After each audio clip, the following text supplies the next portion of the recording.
Hakim-Hakim pasal 16. Simson di Gaza. Pada suatu kali, ketika Simson pergi ke Gaza, dilihatnya di sana seorang perempuan sundal, lalu menghampiri dia. Ketika diberitahukan kepada orang-orang Gaza, Simson telah datang ke sini, maka mereka mengepung tempat itu dan siap menghadang dia semalam-malaman itu di pintu gerbang kota. Tetapi semalam-malaman itu, mereka tidak berbuat apa-apa karena pikirnya, nanti pada waktu fajar, kita akan membunuh dia. Tetapi Simson tidur di situ sampai tengah malam. Pada waktu tengah malam, bangunlah ia. Dipegangnya kedua daun pintu gerbang kota itu, dan kedua tiang pintu. Dicabutnyalah semuanya beserta palangnya. Diletakkannya di atas kedua bahunya. Lalu semuanya itu diangkatnya ke puncak gunung yang berhadapan dengan Hebron. Simson dan Delila. Sesudah itu Simson jatuh cinta kepada seorang perempuan dari lembah Sorek yang namanya Delila. Lalu datanglah raja-raja kota orang Filistin kepada perempuan itu sambil berkata, "Cobalah bujuk dia untuk mengetahui, karena apakah kekuatannya demikian besar, dan dengan apakah kami dapat mengalahkan dia dan mengikat dia untuk menundukkannya. Maka kami masing-masing akan memberikan 1.100 uang perak kepadamu." Lalu berkatalah Delila kepada Simson, "Ceritakanlah kiranya kepadaku, karena apakah kekuatanmu demikian besar, dan dengan apakah engkau harus diikat untuk ditundukkan?" Jawab Simson kepadanya, "Jika aku diikat dengan 7 tali busur yang baru, yang belum kering, maka aku akan menjadi lemah, dan menjadi seperti orang lain manapun juga." Lalu raja-raja kota orang Filistin membawa 7 tali busur yang baru, yang belum kering kepada perempuan itu. Dan ia mengikat Simson dengan tali-tali itu. Sedang di kamarnya ada orang bersiap-siap. Kemudian berserulah perempuan itu kepadanya, "Orang-orang Filistin menyergap engkau, Simson." Tetapi ia memutuskan tali-tali busur itu, seperti tali rami yang terbakar putus apabila kena api. Dan tidaklah ketahuan di mana duduk kekuatannya itu. Kemudian berkatalah Delila kepada Simson, "Sesungguhnya engkau telah mempermain-mainkan dan membohongi aku. Sekarang ceritakanlah kiranya kepadaku, dengan apa engkau dapat diikat?" Jawabnya kepadanya, "Jika aku diikat erat-erat dengan tali baru, yang belum terpakai untuk pekerjaan apapun, maka aku akan menjadi lemah, dan menjadi seperti orang lain manapun juga." Kemudian Delila mengambil tali baru, diikatnyalah dia dengan tali-tali itu dan berseru kepadanya, "Orang-orang Filistin menyergap engkau, Simson." Di kamar ada orang bersiap-siap, tetapi tali-tali itu diputuskannya, tanggal dari tangannya seperti benang saja. Berkatalah Delila kepada Simson, "Sampai sekarang engkau telah mempermain-mainkan dan membohongi aku. Ceritakanlah kepadaku dengan apakah engkau dapat diikat."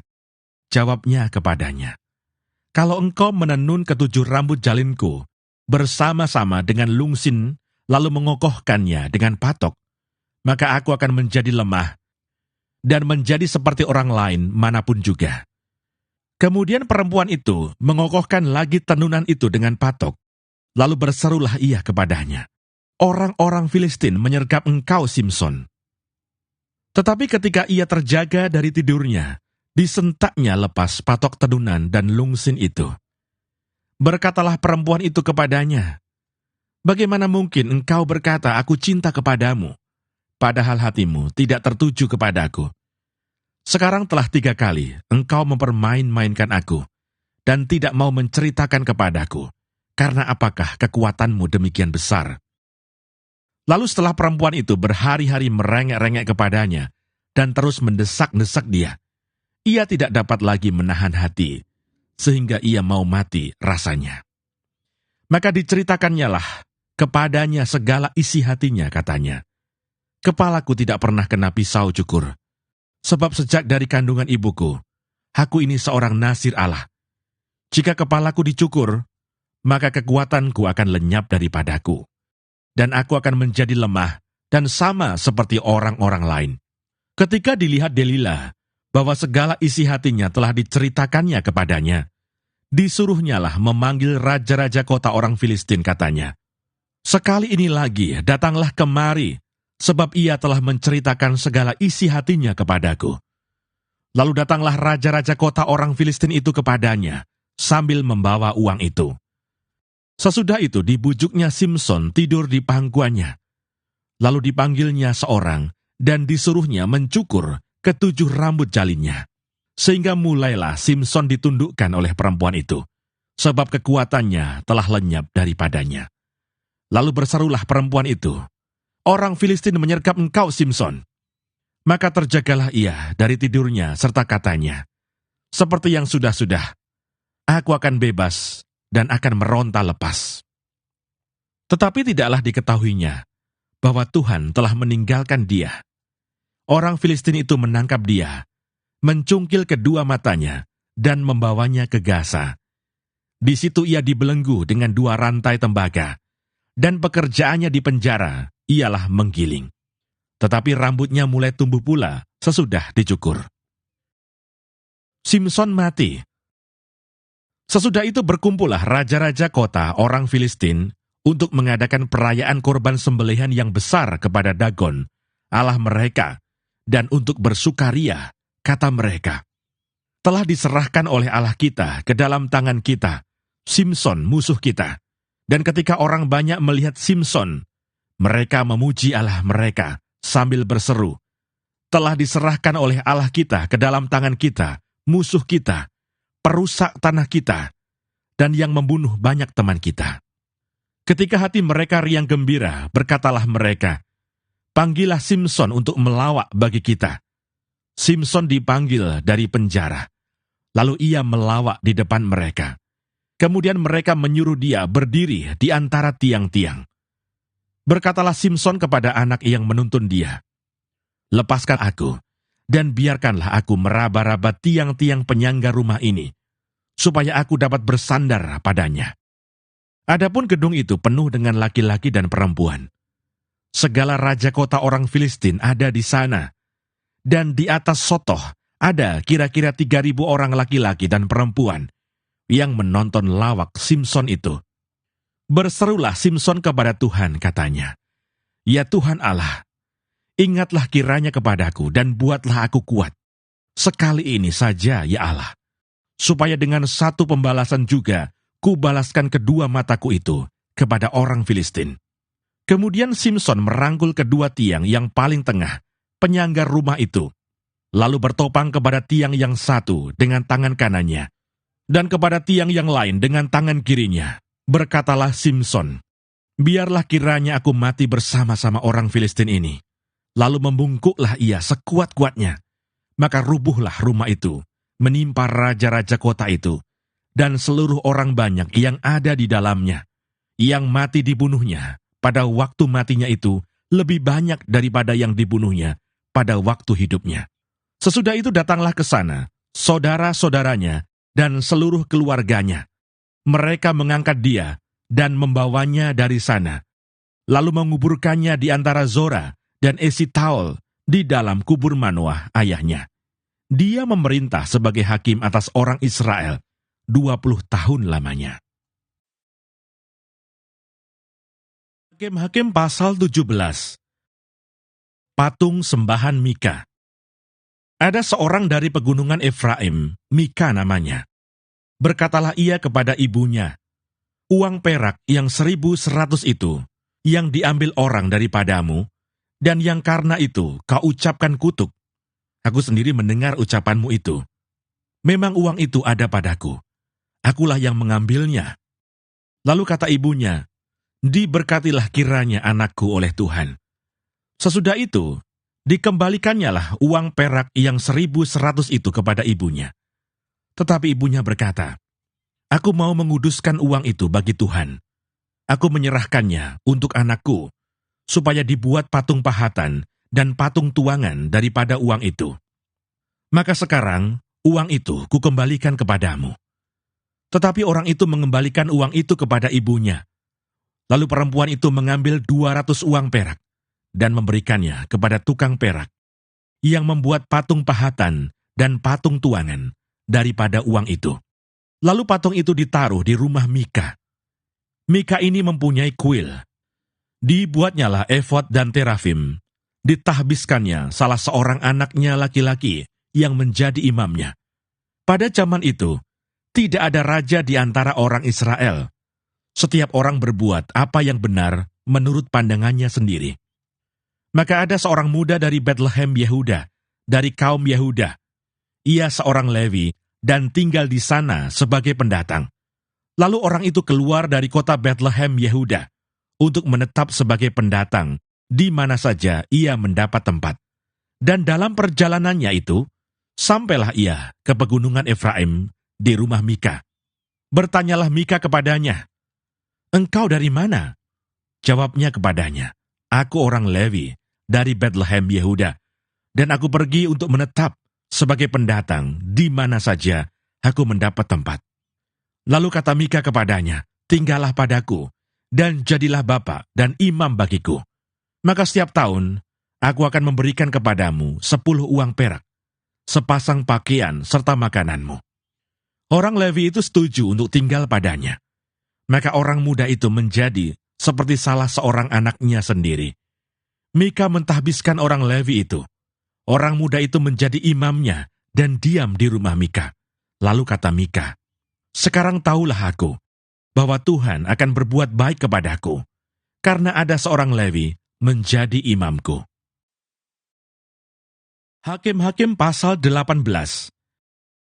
Patung sembahan Mika dirampas oleh Bani Dan. Pada zaman itu, tidak ada raja di antara orang Israel. Dan pada zaman itu, suku Dan sedang mencari milik pusaka untuk menetap. Sebab sampai hari itu, mereka belum juga mendapat bagian milik pusaka di tengah-tengah suku-suku Israel. Sebab itu Bani Dan menyuruh dari kaumnya 5 orang dari seluruh jumlah mereka. Semuanya orang-orang yang gagah perkasa, yang berasal dari Sora dan Esitaol, untuk mengintai negeri itu dan menyelidikinya. Serta berkata kepada mereka, "Pergilah menyelidiki negeri itu." Ketika orang-orang itu sampai ke pegunungan Efraim di rumah Mika, bermalamlah mereka di sana.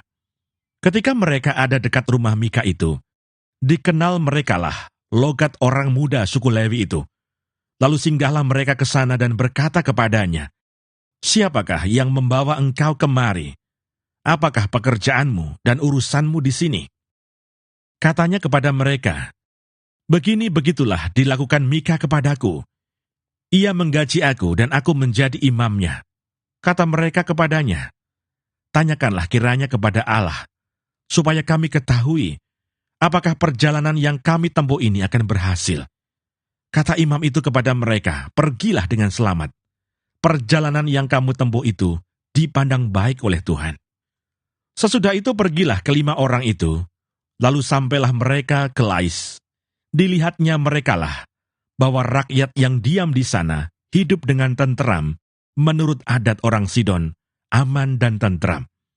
Orang-orang itu tidak kekurangan apapun yang ada di muka bumi, malah kaya harta. Mereka tinggal jauh dari orang Sidon dan tidak bergaul dengan siapapun juga. Setelah mereka kembali kepada saudara-saudara sesukunya di Zora dan Esitaol, berkatalah saudara-saudara sesukunya kepada mereka, "Apakah yang kamu dapati di sana?" Jawab mereka, "Bersiaplah, marilah kita maju menyerang mereka. Sebab kami telah melihat negeri itu dan memang sangat baik. Masakan kamu tinggal diam? Janganlah bermalas-malas untuk pergi memasuki dan menduduki negeri itu. Apabila kamu memasukinya, kamu mendapati rakyat yang hidup dengan tentram, dan negeri itu luas ke sebelah kiri dan ke sebelah kanan. Sesungguhnya, Allah telah menyerahkannya ke dalam tanganmu. Itulah tempat yang tidak kekurangan apapun yang ada di muka bumi." Lalu berangkatlah dari sana, dari Zora dan Esitaol, 600 orang dari kaum suku Dan, diperlengkapi dengan senjata. Mereka maju, lalu berkemah di Kiryat Yearim di Yehuda. Itulah sebabnya tempat itu disebut Mahane Dan sampai sekarang. Letaknya di sebelah barat Kiryat Yearim. Dari sana mereka bergerak terus ke pegunungan Efraim dan sampai di rumah Mika. Lalu berbicaralah kelima orang yang telah pergi mengintai daerah Lais itu. Katanya kepada saudara-saudara sesukunya, "Tahukah kamu bahwa dalam rumah-rumah ini ada efod, terafim, patung pahatan, dan patung tuangan? Oleh sebab itu, insafilah apa yang akan kamu perbuat." Kemudian mereka menuju ke tempat itu. Lalu sampai di rumah orang muda suku Lewi itu, di rumah Mika, dan menanyakan apakah ia selamat. Sementara ke-600 orang dari Bani Dan yang diperlengkapi dengan senjata itu tinggal berdiri di pintu gerbang. Maka kelima orang yang telah pergi mengintai negeri itu berjalan terus, masuk ke dalam, lalu mengambil patung pahatan, efod, terafim, dan patung tuangan itu. Adapun imam itu berdiri di pintu gerbang bersama-sama dengan ke-600 orang yang diperlengkapi dengan senjata itu. Tetapi setelah yang lain-lain itu masuk ke dalam rumah Mika dan mengambil patung pahatan, efod, terafim, dan patung tuangan itu, berkatalah imam itu kepada mereka, "Berbuat apakah kamu ini?" Tetapi jawab mereka kepadanya, "Diamlah, tutup mulut, ikutlah kami, dan jadilah bapak dan imam kami." Apakah yang lebih baik bagimu, menjadi imam untuk seisi rumah satu orang, atau menjadi imam untuk suatu suku dan kaum di antara orang Israel? Maka gembiralah hati imam itu. Diambilnyalah efod, terafim, dan patung pahatan itu, lalu masuk ke tengah-tengah orang banyak. Kemudian berbaliklah mereka dan pergi, dengan anak-anak, ternak, dan barang-barang yang berharga ditempatkan di depan mereka. Ketika mereka telah jauh dari rumah Mika, dikerahkanlah orang-orang dari rumah-rumah yang di dekat rumah Mika, dan orang-orang itu mengejar Bani Dan itu. Mereka memanggil-manggil Bani Dan, maka berbaliklah orang-orang itu dan berkata kepada Mika, "Mau apa engkau dengan mengerahkan orang?" Lalu jawabnya, "Allahku yang kubuat serta imam juga kamu ambil, lalu kamu pergi. Apakah lagi yang masih tinggal padaku? Bagaimana perkataanmu itu kepadaku? Mau apa engkau?" Berkatalah Bani Dan kepadanya, "Janganlah suaramu kedengaran lagi kepada kami.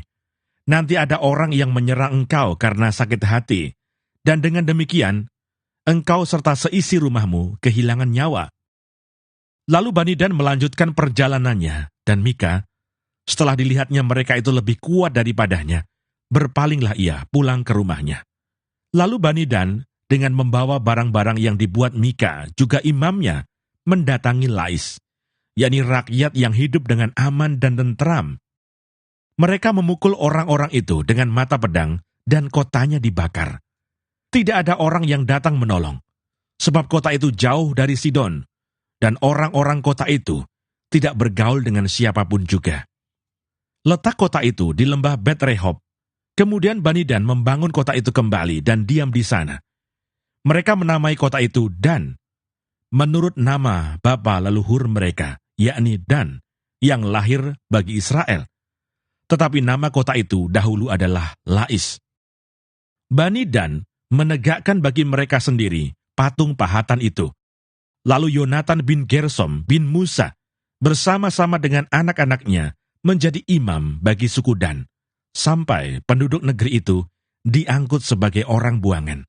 Demikianlah mereka menempatkan bagi mereka sendiri patung pahatan yang telah dibuat Mika itu, dan patung itu ada di sana selama rumah Allah ada di Silo.